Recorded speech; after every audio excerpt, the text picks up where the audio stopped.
Hello, everyone. Thank you very much for watching my presentation today. My name is Jake Kyle, and I'm an assistant professor at Rowan University in New Jersey. My research and teaching focus on conflict, displacement, and refugee resettlement. And I also have a background as a practitioner working with NGOs, primarily with immigrants and refugees in the United States. Today, I'll be presenting my paper, Possibilities for a Cooperative Future. After an abortive and inchoate coup attempt in 2021 and the failure of the opposition to hold the plotters accountable, the 2024 U.S. presidential election saw convicted felon Donald Trump return to the U.S. presidency. As with every U.S. election, that contest has had far-reaching consequences not only for Americans, but for tens of millions of people around the world. As the world's dominant global empire, U.S. actions affect people and societies in every corner of the globe. Trump and his far-right administration are committed to the venal pursuit of individual profit and maximum U.S. domination at the total expense of anyone and everyone. They have pursued those goals through corruption on an unparalleled scale, along with attempts to dismantle any elements of the U.S. state that do not serve their goals. Starting from day one, the administration has worked to do things such as defund and dismantle pillars of U.S. soft power, such as USAID, in favor of a hyper-militarist engagement in the world. There are many grounds upon which USAID can be criticized, chief among them for its role acting as an agent of U.S. intelligence. In 2014, for example, it was revealed that USAID was funding a social media platform in Cuba meant to foment regime change. However, USAID does also provide life-saving services to millions of people in many countries. Hundreds of thousands have already died due to the funding cuts and program closures, and estimates are that millions more may die because of the administration's cruelty. In place of its soft power apparatus, the administration has implemented an even more aggressive America First nationalist military posture toward the world.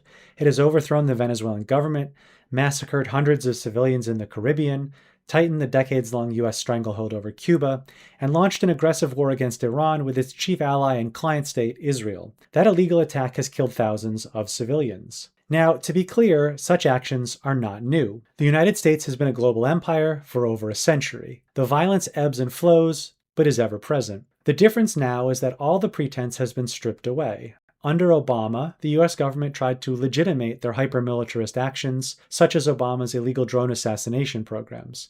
There were attempts to hide the killing and later to convince Americans and the world's population that the death and destruction were necessary and good. Illustrating the difference in approach, the Trump administration proudly brags about the civilians it murders in the Caribbean. It posts videos of those killings to social media. Trump has also steadfastly maintained the prior Biden government's full support of the Israeli genocide in Gaza. Biden, like Trump, provided uncritical support for the genocide with weapons, money, and diplomatic cover. Israel has killed at least 73,000 Palestinians, primarily with American weapons, but the actual figure of genocide victims is undoubtedly far higher. Many people have been starved to death, denied medical care, and forced to live in what even former Israeli Prime Minister Ehud Olmert called a concentration camp. The refusal of the Biden administration to rein in its client state, and indeed its eagerness to fully back the killing, set the stage for the ramped-up militarism of the current government. The Trump administration has increased the overt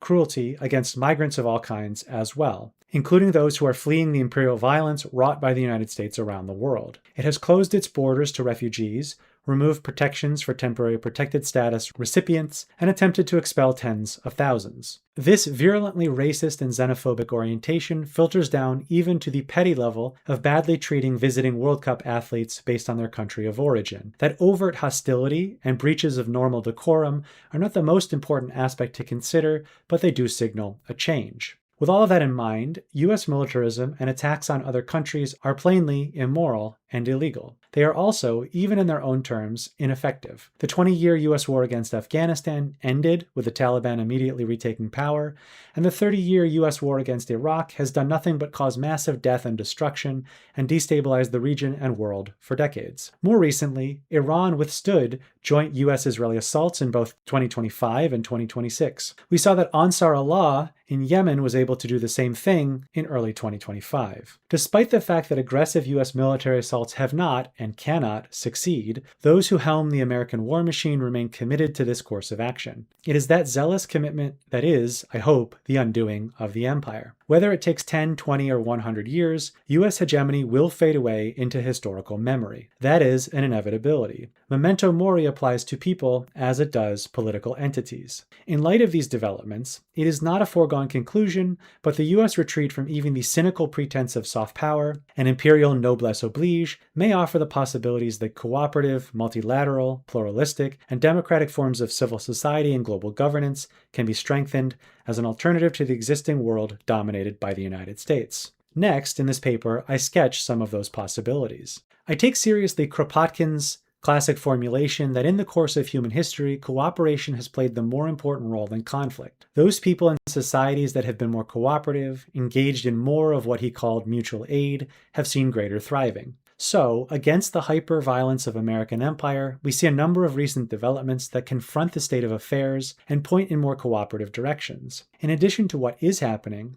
we can think as well about what ought to happen in the future. For example, we can look first and foremost to the lessons offered by the global civil society and government-led push to end the genocide in Gaza, seek justice for Palestinians, and finally confront the ongoing crimes against humanity committed by Israel and supported by the United States. In late 2023, the South African government brought a case against Israel to the International Court of Justice. The case seeks to gain a finding that Israel is committing genocide. Many other governments have joined the suit with South Africa, and those efforts have been supported by many civil society organizations as well. That process is slow and ongoing, but speaks to a challenge and alternative to unchecked American and Israeli hegemony. We see other government-led efforts as well. The Spanish government under a center-left coalition has taken a strong rhetorical stance in opposition to Israel and has taken limited action to halt arms sales. The current center-right government in Ireland became the first European Union member to ban trade with illegal Israeli settlements in July of this year. Outgoing left-wing Colombian President Gustavo Petro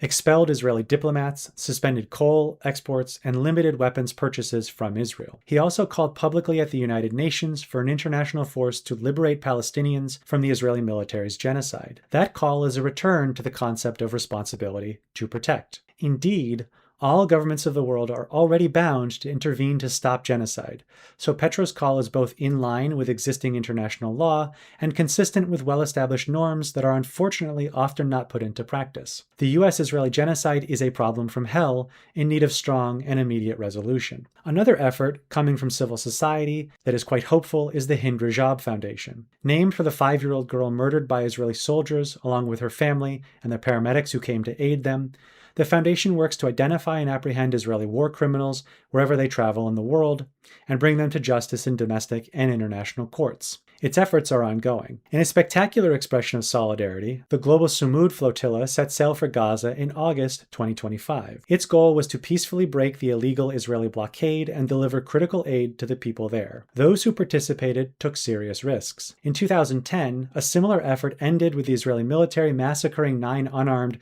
Gaza Freedom Flotilla activists on the Mavi Marmara ship. Many Sumud flotilla members have been illegally captured by Israel in international waters, abused, and sexually assaulted. As of 2026, there have now been multiple waves of flotillas launched to break the siege. We have seen this tactic taken up to confront the illegal US blockade of Cuba as well. The Nuestra America flotilla, organized by Progressive International, sailed for Cuba in March of 2026 and delivered 20 tons of aid to the people of the island. Those efforts are not only an expression of solidarity, but a lived relational commitment to others, a reaching across the artificial boundaries of borders and nations to care for and about those we harm and attempt to build cooperative encounters. Those efforts are not only laudable, but also a clear demonstration of the will to create cooperative, caring alternatives to violence. And much more will continue to be needed. With that in mind, how can we expand on such actions? First, we need war crimes tribunals for American, Israeli, and other perpetrators. Those could be ad hoc and/or institutionalized in the vein of the International Criminal Tribunal for the former Yugoslavia, the Nuremberg trials, and others. Second, we should consider as well a necessary boycott, divestment, and sanctions movement against the United States as a corollary to the BDS campaign that seeks to peacefully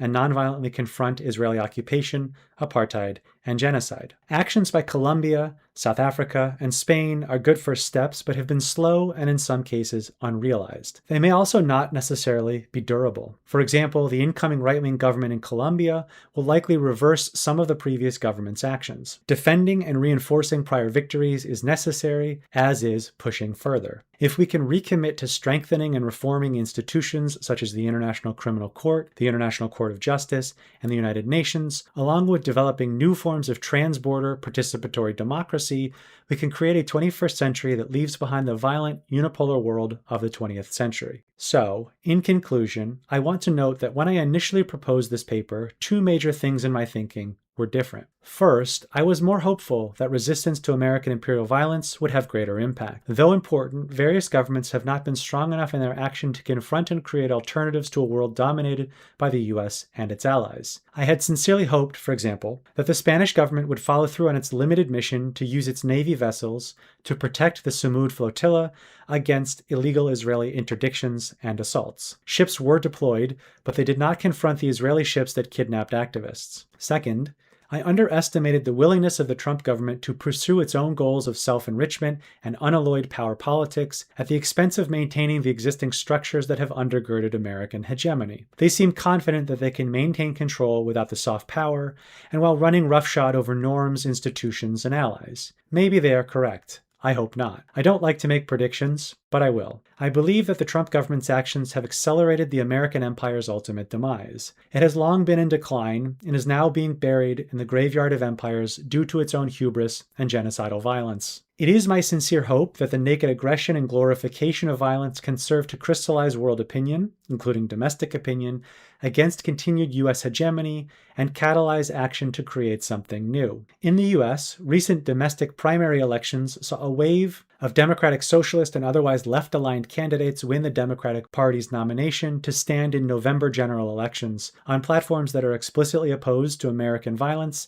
and specifically the U.S.-Israeli genocide in Gaza. This is significant given the historic bipartisan commitment to support Israel regardless of its ongoing war crimes, apartheid, and other crimes against humanity. The domestic consensus that Israel must be supported no matter what has begun, belatedly, to crack. These are positive developments and indicate that things could change if we can seize the momentum. We should try to exploit those developments and turn indications into action. There is much more work to be done, but not all is lost.